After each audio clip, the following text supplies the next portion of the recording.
찾으셨으면 합독하시겠습니다. 열째 해 열째 달 12째 날에 여호와의 말씀이 내게 임하여 이르시되 인자야 너는 애굽의 바로왕과 온 애굽으로 얼굴을 향하고 예언하라. 너는 말하여 이르기를 주 여호와께서 이같이 말씀하시되 애굽의 바로왕이여 내가 너를 대적하노라. 너는 자기의 강들 가운데 누운 큰 악어라. 스스로 이르기를 나의 이 강은 내 것이라 내가 나를 위하여 만들었다 하는도다. 내가 갈고리로 내 아가미를 꿰고 너의 강의 고기가 내 비늘에 붙게 하고 내 비늘에 붙은 강의 모든 고기와 함께 너를 너의 강물 가운데에서 끌어내고 너와 너의 강의 모든 고기를 들에 던지리니 내가 지면에 떨어지고 다시는 거두거나 모으지 못할 것은 내가 너를 들짐승과 공중의 새의 먹이로 주었음이라. 애굽의 모든 주민이 내가 여호와인 줄을 알리라. 애굽은 본래 이스라엘 족속에게 갈대 지팡이라. 그들이 너를 손으로 잡은즉 내가 부러져서 그들의 모든 어깨를 찢었고 그들이 너를 의지한즉 네가 부러져서 그들의 모든 허리가 흔들리게 하였느니라. 그러므로 주 여호와께서 이같이 말씀하셨느니라. 내가 칼이 내게 임하게 하여 내게서 사람과 짐승을 끄는즉 애굽 땅이 사막과 황무지가 되리니 내가 여호와인 줄을 그들이 알리라. 내가 스스로 이르기를 이 강은 내 것이라 내가 만들었다 하도다. 그러므로 내가 너와 내 강들을 쳐서 애굽 땅 믹돌에서부터 수에네 곧 구스 지경까지 황폐한 황무지 곧 사막이 되게 하리니 그 가운데로 사람의 발도 지나가지 아니하며 짐승의 발도 지나가지 아니하고 거주하는 사람이 없이 40년이 지날지라. 내가 애굽 땅을 황폐한 나라들 같이 황폐하게 하며 애굽 성읍도 사막이 된 나라들의 성읍같이 40년 동안 황폐하게 하고 애굽 사람들은 각국 가운데로 흩으며 여러 민족 가운데로 해치리라. 주 여호와께서 이같이 말씀하셨느니라. 40년 끝에 내가 만민 중에 흩은 애굽 사람을 다시 모아내되 애굽의 사로잡힌 자들을 돌이켜 바르드로스 땅 곧 그 고국 땅으로 돌아가게 할 것이라. 그들이 거기에서 미약한 나라가 되되 나라 가운데 지극히 미약한 나라가 되어 다시는 나라들 위에 스스로 높이지 못하리니 내가 그들을 감하여 다시는 나라들을 다스리지 못하게 할 것임이라. 그들이 다시는 애굽 이스라엘 족속의 의지가 되지 못할 것이요 이스라엘 족속은 돌이켜 그들을 바라보지 아니하므로 그 죄악이 기억되지 아니하리니 내가 여호와인 줄을 그들이 알리라 하셨다 하라. 27째 해 첫째 달 초하루에 여호와의 말씀이 내게 임하여 이르시되 인자야 바벨론의 느부갓네살 왕이 그의 군대로 두로를 치게 할 때에 크게 수고하여 모든 머리털이 무질어졌고 모든 어깨가 벗어졌으나 그와 군대가 그 수고한 대가를 두로에서 얻지 못하였느니라. 그러므로 주 여호와께서 이같이 말씀하셨느니라. 내가 애굽 땅을 바벨론의 느부갓네살 왕에게 넘기리니 그가 그 무리를 잡아가며 물건을 노략하며 빼앗아갈 것이라. 이것이 그 군대의 보상이 되리라. 그들의 수고는 나를 위하여 함인즉 그 대가로 내가 애굽 땅을 그에게 주었느니라. 주 여호와의 말씀이니라. 그날에 나는 이스라엘 족속에게 한 뿔이 돋아나게 하고 나는 또 내가 그들 가운데서 입을 열게 하리니 내가 여호와인 줄을 그들이 알리라. 아멘.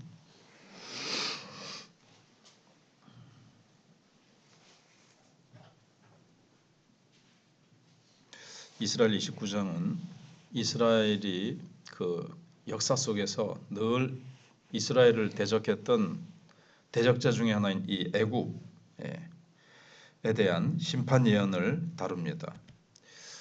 이 장은 역시 애굽의 교만과 이스라엘에 대한 그 기만적인 행동을 하나님께서 판단하시고 바벨론 왕 느부갓네살을 통해서 멸망시키시고 또 장기간 황폐화시키고 그리고 최종적으로는 애굽을 또 하나님께서 회복하시는 그런 내용을 예고하고 있습니다.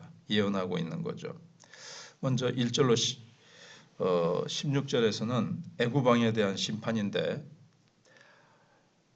앞에 두로는 큰 배, 완전한 배로 비유를 했다면 애굽은 큰 악어로 비유를 하고 있습니다.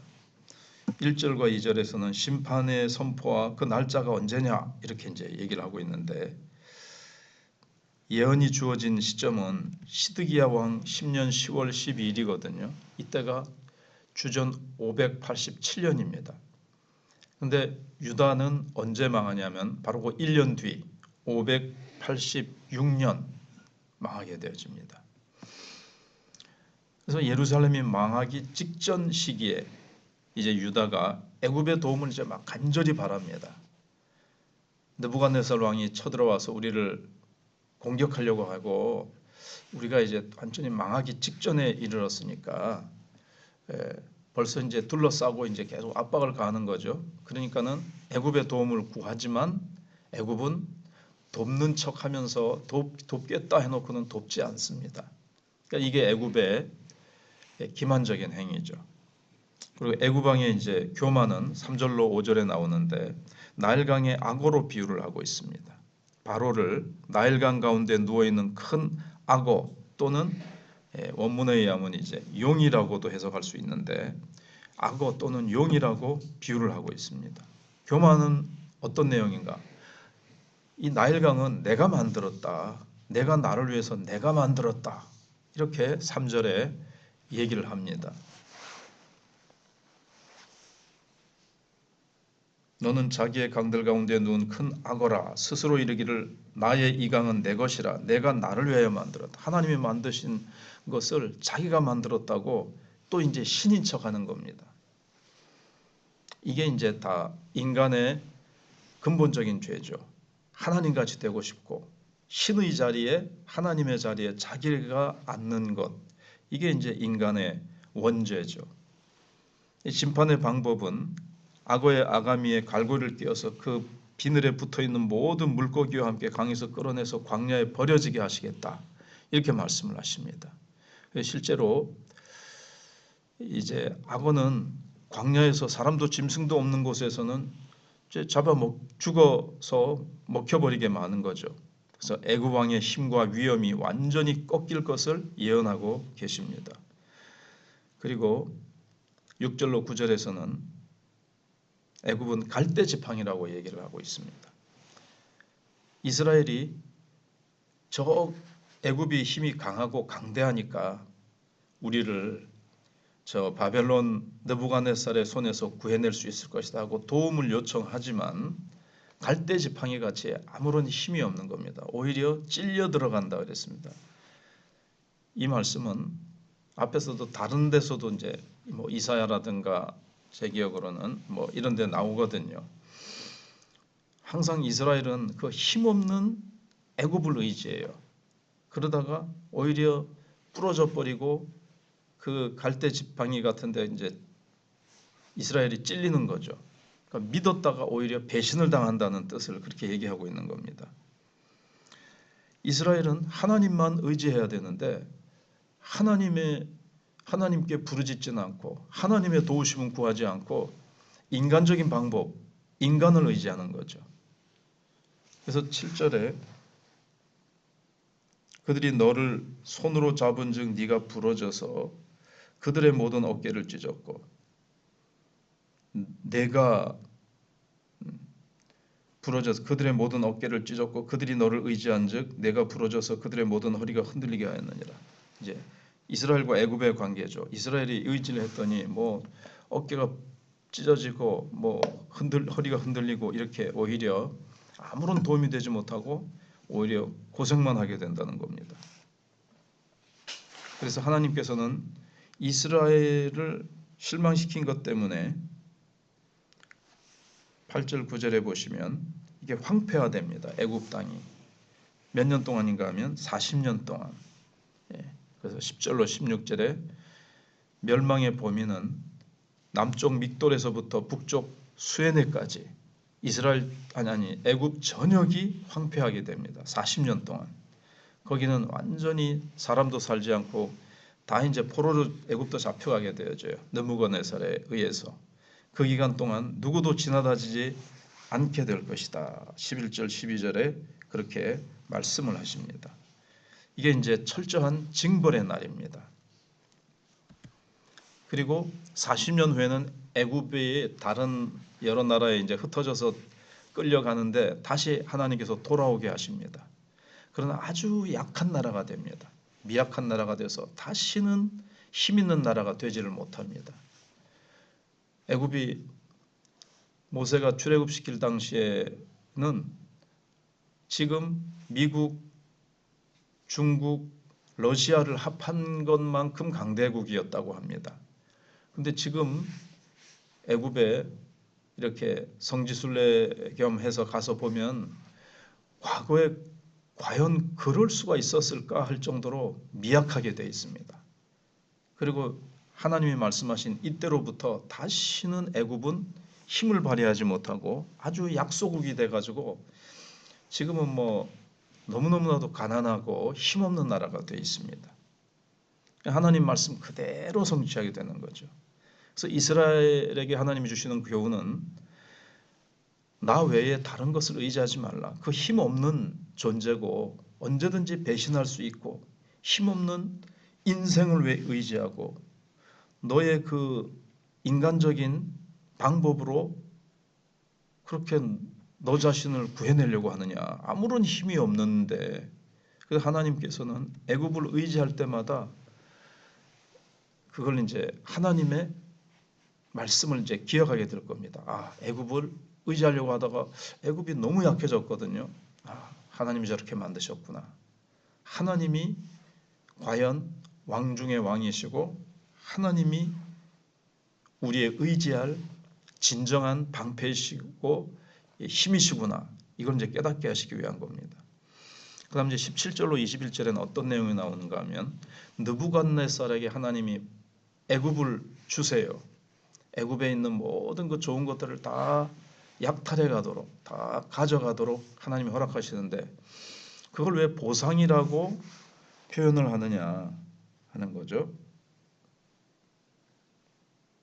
여기 19절 끝에 쭉 19절에 보시면 여호와께서 애굽 땅을 느부갓네살에게 주시면서 이게 하나님의 보상이다. 왜냐하면 하나님께서 느부갓네살에게 두로를 치게 하십니다. 앞에서. 근데 지상에 있는 두로 나라는 느부갓네살이 함락시켰어요. 근데 해상에 있는 그 섬의 그 요새는 느부갓네살이 하다 고생만 하고 엄청난 고생은 했는데 함락시키지 못합니다. 전에 잠깐 말씀드린 대로 알렉산더 대왕이 나중에 함락시켜요. 근데 섬에 있는 두로를 함락시키려고 느부갓네살이 너무 고생을 했어요. 그 하나님이 사실은 이제 시키셨다는 거예요. 하나님의 주권 가운데. 뭐 느부갓네살은 잘 인식하지 못했다 할지라도 네가 두로 그 섬을 함락시키려고 굉장히 애썼는데 뭐 함락 못 시켰다. 근데 한다고 수고했다. 그 대신에 그 보상으로 애굽을 너한테 줄게. 이런 뜻입니다. 지금. 그래서 예루살렘이 멸망한 지 16년 후에 586년에서 16년을 이제 예루살렘이 멸망한 지 16년 후인 571년 그때 하나님이 주신 예언대로 애굽은 바벨론의 손에 이제 넘어가게 되어집니다. 그래서 하나님은 이 역사 가운데서도 꼭 뭐 이스라엘에게뿐만 아니라 모든 나라를 하나님이 다스리신다는 거죠. 공의롭게 하나님께서 느부갓네살을 통해서 수고하게 하시고 그 수고에 대한 대가까지도 하나님이 주시고 온 지구 전체 열방을 하나님이 다스리시는 주권자라는 것을 보여주십니다. 그리고 21절에서는 이스라엘에게 뿔이 돋아나게 하실 것이라 그랬는데 뿔은 힘과 권위를 상징합니다. 그래서 애굽의 멸망과 이스라엘의 소망의 회복을 통해서 에스겔 선지자의 입이 이제 열리죠. 24장에서 이제 우리가 생각을 해봤었는데 에스겔 선지자가 입이 잠깐 벙어리 됐다가 다쳤다가 이 예언이 성취될 때 입이 풀려서 하나님께서 이제 예언을 하게 하십니다.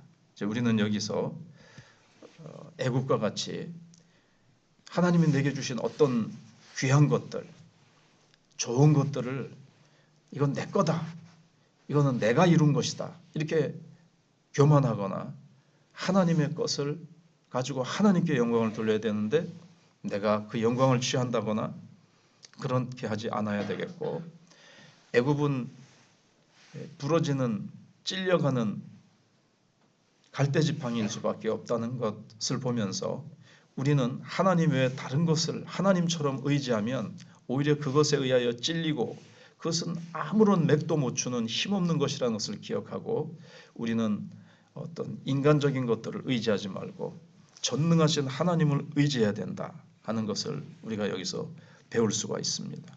그리고 우리는 이스라엘과 같이 아무리 절망적이고 우리가 실수하고 실패하고 우리가 넘어졌다 할지라도 하나님은 다시 언약의 백성을 일으키시는 하나님, 다시 소망의 뿔을 주시는 하나님이심을 우리는 기억하고 언제나 하나님만 의지하고 하나님께 모든 것 주신 것 감사하고 우리는 결코 교만해지지 않도록 늘 감사하고 늘 하나님께 영광을 돌리고 모든 것이 하나님께로부터 왔습니다. 내가 의지할 분은 하나님밖에 없습니다.